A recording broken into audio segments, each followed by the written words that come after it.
Hurricanes. Harry's got us onto the next slide. So, look, I'll take us through the significant ins for the Hurricanes. We've got That Peter, makes you want to do it, isn't there? There's two names in there that make you want to do it. Peter Larkai. I'm extremely excited about Peter Larkai, but we'll talk a lot about him. He's been the number 8 for the Wellington Lions and absolutely crushed it in the NPC last year. It'll be interesting to see how he fares and can he push into the Hurricanes.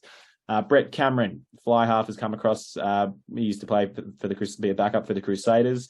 Pretty handy place to have learned, all your trade. And he's just come back from Japan, and he's, looking to really push in for a spot there.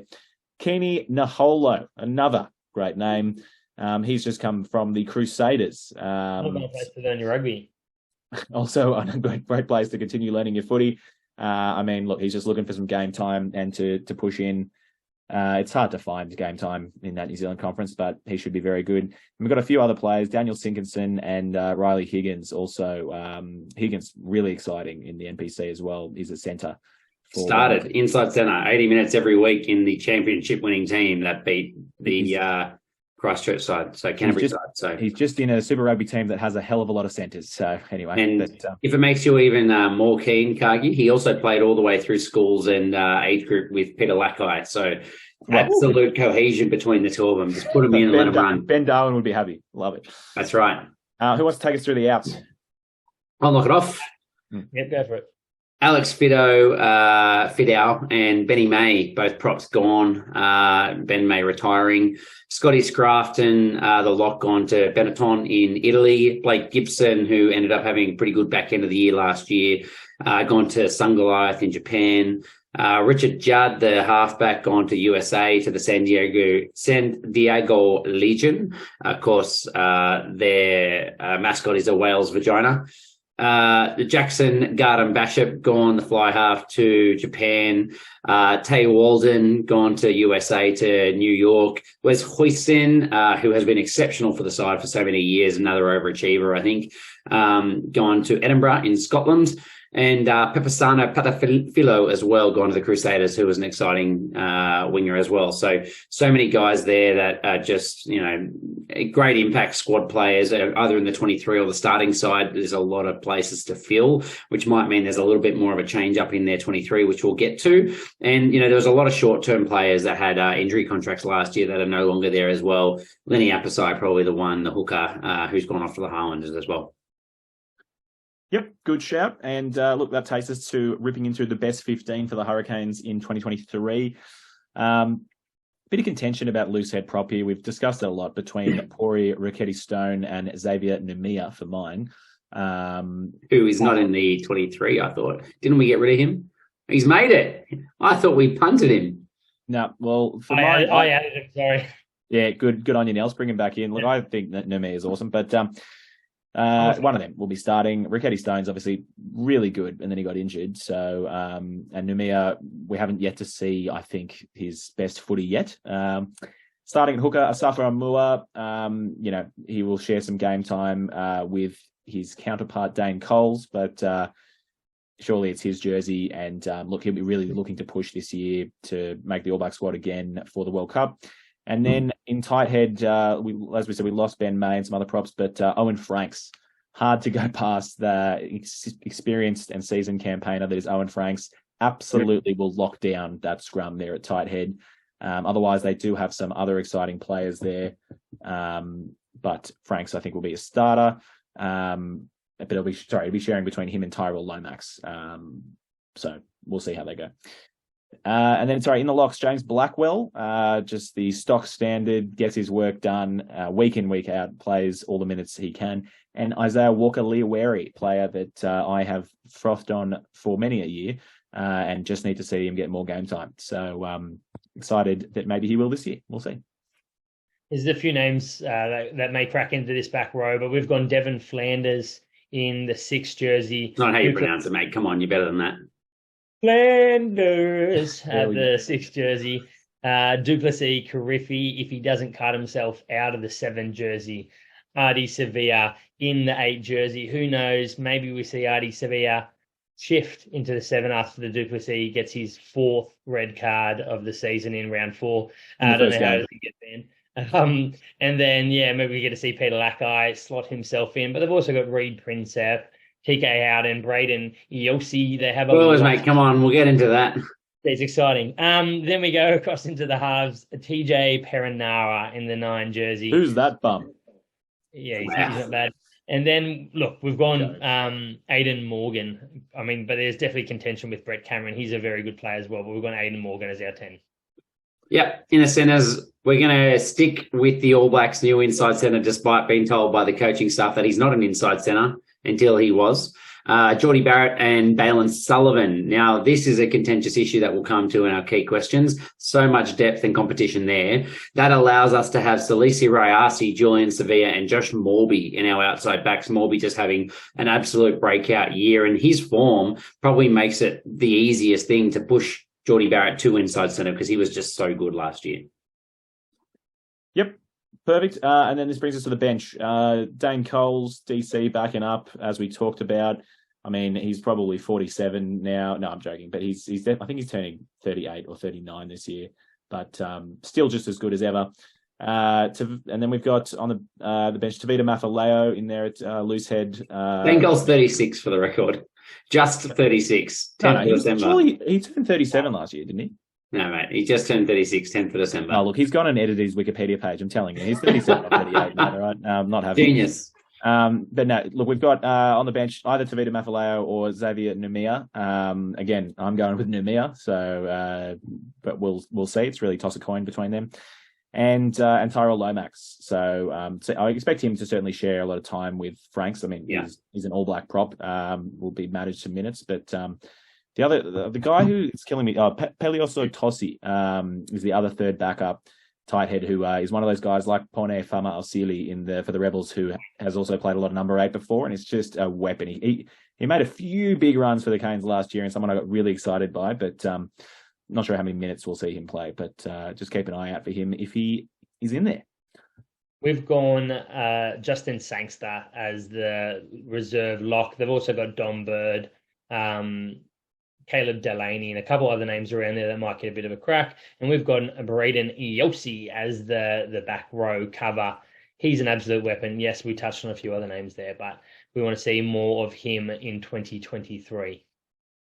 Braden Yossi, probably the Peter Lackey of 2022. Seriously.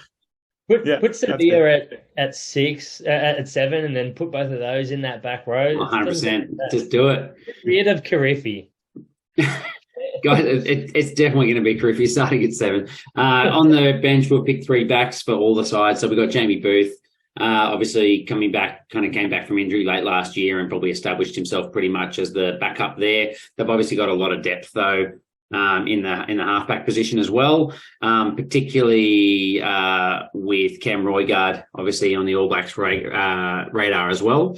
Then you've got, I think, probably one of the centres, Billy Proctor, Peter Umunga Jensen, and then finally Ruben Love. We got in the 23 jersey to be the utility kind of 10-15. Beautiful.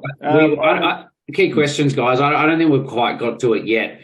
The first one is who's going to play at centre for the Hurricanes. Now, I put out a poll on Twitter and wanted to see what the people had to say. And the people, if you're on YouTube, you'll see the percentage right now. I'm going to put it out there, guys. Take your bottom to top. 9.8%. Proctor and Sullivan at 12 and 13. Fourth place is going to be Peter Umunga Jensen and Sullivan at 22% there. And then you've got 26.8% want to see Geordie Barrett playing with Billy Proctor, the brother of the greatest centre in the world. And finally, the best and most popular centre combination, and exactly what we wanted to pick, is Geordie Barrett and Balin Sullivan. What do you think, boys? What do you mean what we wanted to pick, mate? You voted on that. We can see that by the image itself. I voted on that. You know, I think that's how we got him over the line. I think the best response to this was it Rev, who wrote as any of them except for Proctor and Sullivan. Pretty sure that's what he said. Look, I agree. I mean, personally, I think we're all on the same page. I would rather be playing Geordie at fullback, but I think there's that much competition in the All Blacks. They'd be silly not to and he could be the All Blacks starting 12. So it'd be silly not to to play him at 12. And then, how do you fit the rest of them in? For mine, it's between Sullivan and Peter Umaga-Jensen are the ones that excite me. But Sullivan has been really, really good and is probably better in the 13 jersey than Peter Umaga-Jensen, who could maybe want 12. Guys, the other one is in the props. We've touched on the idea of Xavier Nemea. I would just mention, I think the big question is going to come down to, with him and Tavita Mafaleo, and even for Rickety Stone, is are they looking for someone that's versatile or more solid in the set piece? And I think Xavier Nemea might have really hindered his chances when he got pushed around by the Waratahs last year. I think it was pretty famous. They were down by 17 points or so. And then in the 35th minute, they took off their entire front row, brought in Tavita Mafaleo, Owen Franks, and I think it was Dane Coles. And all of a sudden, they won a whole lot of scrum penalties, and it turned their entire game around. They managed a huge comeback and came back and won that game. So Mafaleo was a big part of that. I think that kind of really bodes well for him. But I think we've all had a soft spot for Xavier Nemea as the more versatile kind of attacking player. As the fantasy prop. Absolutely, yes, absolutely. Yeah. Yep. No, I think you've nailed it. I don't have anything further to add to that. I just want to see Nemea play, but you're right. I mean, the other guys are, much more getting you the results you need in the set piece. So, look, I mean, there's names we haven't even talked about. I mean, we're talking about back rowers. Tyler Lobsher, we haven't even talked about him. He was also a player last year that was highly touted, and to be the next big thing. So they've got so many just back rowers potentially in weight. How about we just pick? We've said what we think the starting one will be, but if you could choose your starting back row, who are you picking out of all the players? Can I ask a two-part question, guys? Also, which back rower do you think will finish the season alongside Artie Sevilla and Duplessis Karifi? Because Karifi's not finishing the season, mate. He's absolutely finishing the season. Who do you want? And then who partners those two? Answer both. So the second answer is it's not Karifi. The first answer is I want to see Braden Iosi at number 8. I'll go Artie Sevilla at number 7. And I'm going to go Devon Flanders. Flanders at 6. Nice. Harry, is yours different or is yours the same as else? No, I think it's the same, to be honest with you. The only thing I would say is who do I think will end up in the 6 jersey with those two? I think it will be Flanders. I think he's the guy. Yep, fair. And just because you know that I'm going to come with something different, of course, I want to see Artie at 7, and then I don't care in the 6 and 8. Probably 6. Let's chuck Yose in there and get Peter Lackey in at number 8. Let's get him straight in there. And it sounds like the Blues back line at back row, if I'm being honest. Yeah, 100%. Let's do it. All right, and then look, we have one more question about. We haven't talked about the 10s yet. Is the 10 jersey Aidan Morgan's to lose, or have they brought in Brett Cameron with purpose?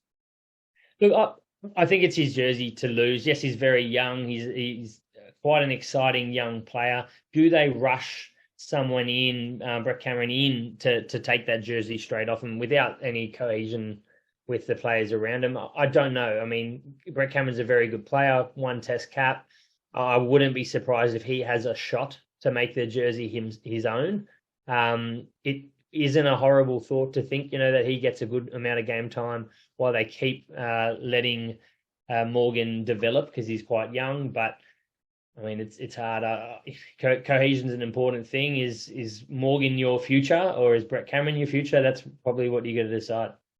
Yeah, I think that Brett Cameron probably never quite reached the heights that hoped at the Crusaders, so I think that's pretty big. But, I guess the counterpoint to that is that Aidan Morgan, I really thought that he would just own the jersey over Jackson Garden-Bachop in the back half of last year, and they still kept going back to Garden-Bachop, which to me is not, a defining answer to if they do think he's the future. But I completely agree, Nelson. As you said, I think they just need to pick and stick pretty early, probably within the first 5 games of the year, decide who their first choice is and then stay there. Yeah, and are we saying, look, on that as well, Brett Cameron, I think, had a hard time because he was always behind, probably the best 10 in the world, it felt like, at the Crusaders. It's always a hard gig there. But are we saying for sure Ruben Love is definitely, they're no longer looking at him as a 10? Because he certainly, I think they're looking at him as a fullback now that can cover 10. But I really liked Ruben Love. I really liked him competing with Aidan Morgan at 10. But I think we've ruled him out, and we're saying if it's between Morgan and Cameron, I honestly don't know. I think coming off last year, it's got to be Morgan's to begin with, but I wouldn't be surprised if they give Cameron a fair shake early on to really push that battle out. But I completely agree, man. I think that's what they've done with Love. I liked him too, but for the foreseeable future, I think that'll be the case. With versatility, he's great on the bench for them in that 23 jersey. Look, we got another listener question. Andrew Hoffmeister, Cargie, I'll aim this one to you. How many games, or what's the game time we're looking at for someone like Peter Lakai this season?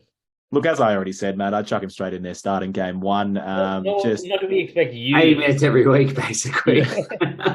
No.